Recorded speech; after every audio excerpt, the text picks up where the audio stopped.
So Harley-Davidson just announced that they're bringing the classic Sportster 883 back from the grave. And normally, that would just simply be good news. Except, this is the same bike that Harley said they had to kill off because it could no longer survive modern emission standards and constant profitability problems. So now, Harley, I have questions. Did you figure out how to make the old Sportster work again? Or did the new boss just quietly admit that they probably should have never buried it in the first place? So you might have heard by now, because this information actually broke back on Cinco de Mayo. That's May 5th, by the way. We're a little bit late to the party, but yeah, we got to talk about it because, yeah, I have questions. Harley-Davidson is bringing back the Sportster 883. And for those of you who aren't Harley people, the Sportster was, for decades, the bike that got people into Harley-Davidson. Smaller, simpler, kind of affordable, super easy to customize, and for a lot of riders, it was their first foray into the whole Harley-Davidson world. Then Harley killed it. At least they killed the version that most people think of when they hear the word Sportster. The old air-cooled Evo-powered Sportster. Yeah, that one died in 2022, and Harley just moved the Sportster name over to the RevMax platform and the Nightster and the Sportster S. Now, to be fair, those bikes are pretty impressive. They're fast, modern, technologically advanced. On paper, they're better motorcycles on almost every measurable performance category. But here's the problem. A lot of old school riders never asked for the Sportster to become some liquid-cooled, futuristic performance machine. They wanted that old school Sportster experience. You know the one I mean.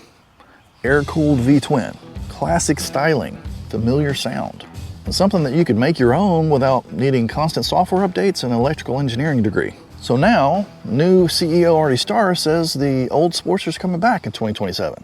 And you'll be able to put your hands on one for the low price of $10,000. Artie says they solved all the problems that killed the bike off in the first place. And that brings us to Artie Starrs' bold new strategy. Back to the bricks. And sure, that phrase sounds like something that was cooked up in a conference room, but the idea is pretty simple. Harley says it wants to get back to its core strengths. The brand, the dealers, the riders, and the bikes that people actually recognize as Harleys. In plain English, Harley seems to be saying, listen,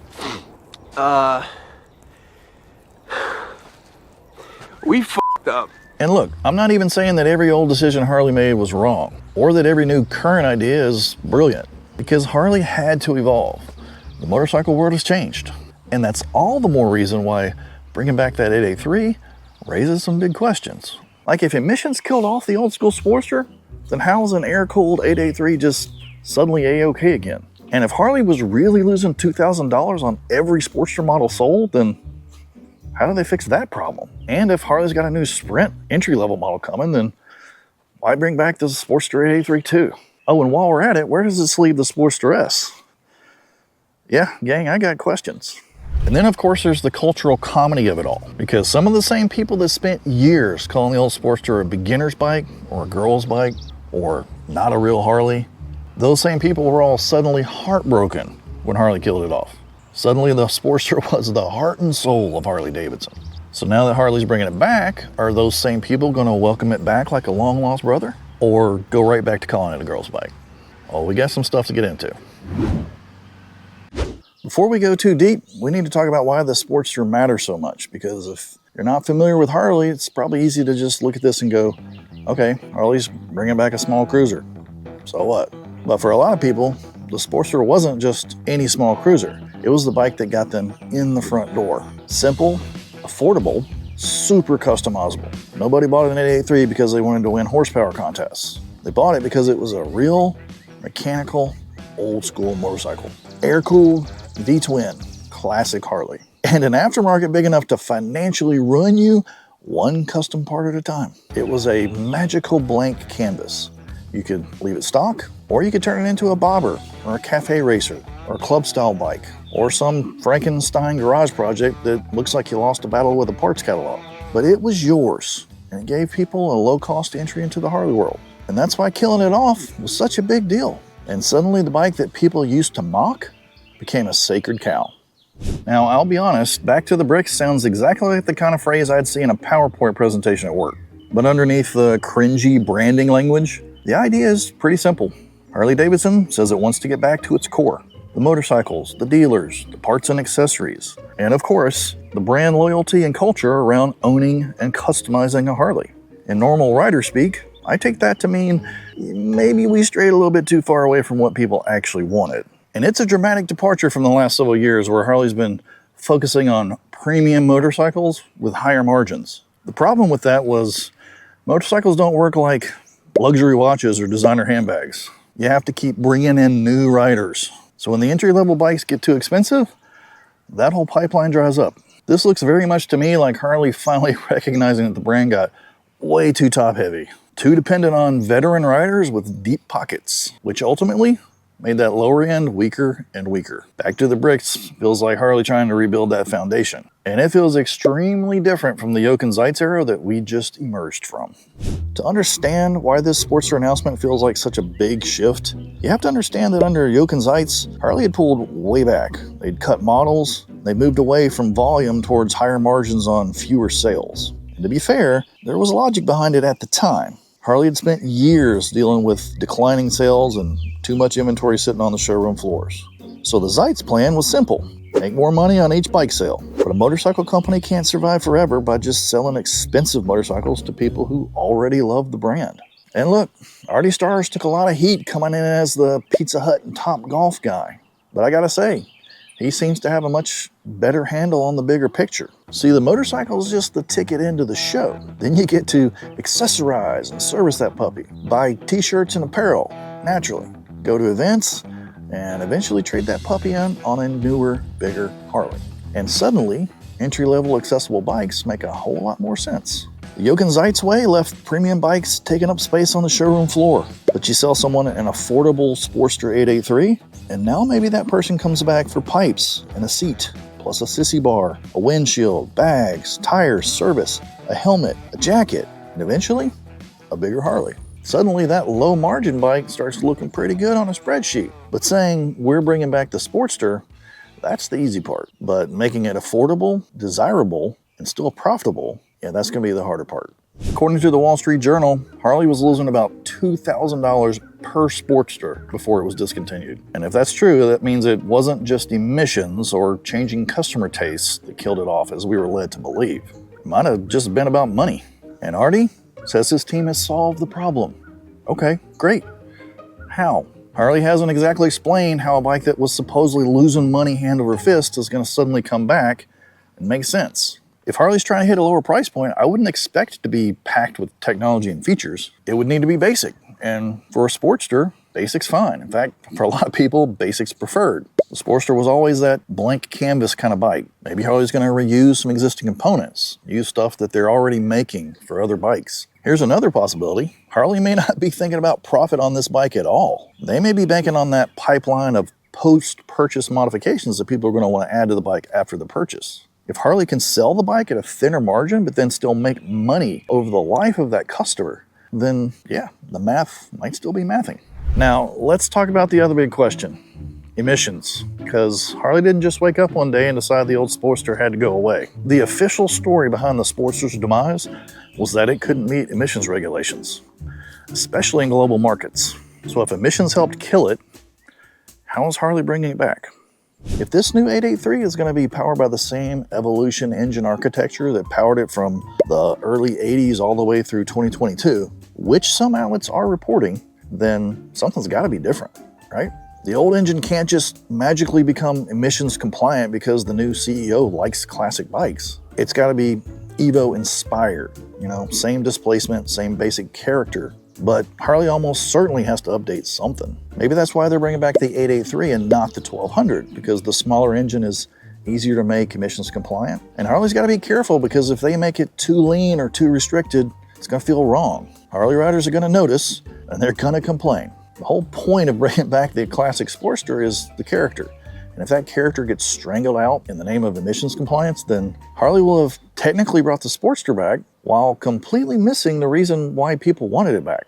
But what about that Sprint? Because that's supposed to be the more affordable entry-level model that's coming later this year. And if Harley already has a new lower-priced, beginner-friendly model coming, why also bring back the 883? At first glance, it feels like an overlap, but I think Harley may be aiming these at two very different audiences. If rumors are to be believed, then the new Sprint's going to be a variation off the platform of Hero Corporation's X440. It might share the same engine, it might share the same platform, or Harley might revise it enough for the US market to make it meaningfully different. But either way, the 883 isn't just an entry-level bike in the generic sense. It's entry-level in the traditional Harley sense. Sure, a 27 horsepower, 440cc single-cylinder thumper might make sense as a business move. It may bring new people into the dealerships. It may even help Harley compete with bikes like Royal Enfield and Triumph and all the other bikes out there that are eating Harley's lunch right now. But for a lot of Harley riders, a single-cylinder 440cc thumper is not going to scratch the same itch as a good old air-cooled V-twin Sportster. So if I had to speculate, which I am, I think we're probably looking at the Sprint on the bottom, then the Sportster 883, then the Nightster, then the Sportster S, then the Softail line, and then the Tourers. Now that latter makes sense to me, but it also brings up yet another good question, because Harley already has a bike wearing that Sportster name and the Revolution Max platform. Liquid cooled, powerful, technologically advanced. On paper, the Sportster S absolutely destroys the 883. It's not even close. So from a spec sheet perspective, I don't think the 883 is much of a threat to the Sportster S. But from an identity perspective, a lot of traditional Harley riders never really accepted that Sportster S. So when Harley brings back the air-cooled 883, they're going to have to position these bikes very carefully. The 883 can be the classic Sportster, the Nightster could be the modern version, and the Sportster S can be that premium performance version. Again, to me, that lineup makes sense. I think the most ironic part to this whole situation is how the Sportster for decades had a very strange position in the Harley culture. A lot of people loved it. A lot of people started on it. A lot of people customized them into some of the coolest Harleys that were ever built. But let's not rewrite history here. A lot of people talked absolute trash about the Sportster. They said it's a beginner's bike. It's a girl's bike. It's not a real Harley. They treated it like the kid sitting at the adults table. Then Harley killed it. And then everybody got all sentimental. Harley had abandoned its roots. Yeah, that not a real Harley bike suddenly became one of the purest Harleys ever made. And now that Harley's bringing it back, again, I have questions. Is the 883 a real Harley again? Or was it only a real Harley while it was dead? Are people going to celebrate its return for about 6 months and then go right back to calling it a starter bike? That would be Harley culture in its purest and strangest form. And I say that with affection as somebody who owns one and loves it. Motorcycle people are weirdly tribal. We want companies to build the bikes we say we want, and then we complain how they deliver it. And you old Sportster critics are in a very funny position now, because if you celebrate the return of the 883, then you're kind of admitting that it was always a better bike than you gave it credit for. And if you go back to mocking it, then maybe you never really wanted it back at all. You just wanted something to complain about when Harley took it away. For Harley dealers, a returning 883 could be a very big deal. Dealers need foot traffic. They need bikes that get people through the door. They need something on the floor that doesn't immediately scare off new and younger riders. They need something affordable and familiar that creates future business. And that's why the legacy of the old Sportster is so important.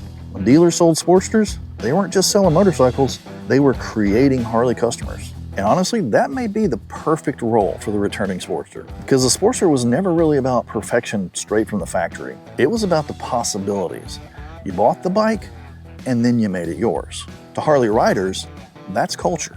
To Harley dealers, that's business. A stripped-down 883 gives riders a lower starting price, but it gives dealers a long runway to sell all the accessories and other stuff that takes a bike from being a starter bike to being somebody's bike. Now, as much as I think bringing back the 883 is a great idea, Harley can still mess this up. And there's a lot of ways that that could happen. The first one is price. If Harley brings this bike back and says it's a bike for 10 grand, but the real out-the-door price ends up being something astronomical after dealer fees, prep, dock fees, and other markups, people are gonna get heated real fast.